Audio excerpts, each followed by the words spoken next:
up and drive forward. He doesn't want me to drive forward anymore. That's fine, I have an option from here. I go underneath the leg, I grab his wrist.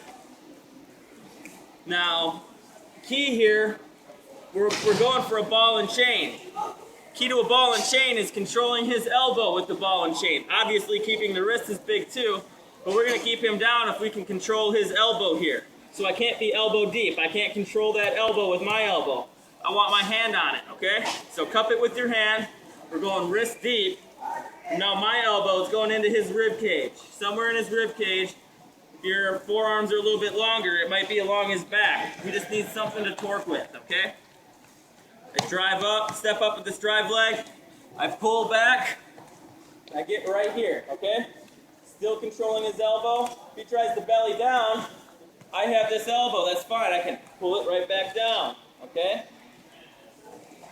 Now notice how once I put him to his back, my forearm is on his back, okay? I don't keep it in his rib cage. I slide it underneath his back here. That's going to keep everything nice and tight and controlled, okay? So once again, I hook. This time you got to be a good partner. Cinch down, open hand, going between his legs, grabbing his wrist. I go wrist deep here, okay? I drive back, right here. Hey, what are you looking at? You gentlemen. Alright? We're pulling back here. We're grabbing this elbow, alright?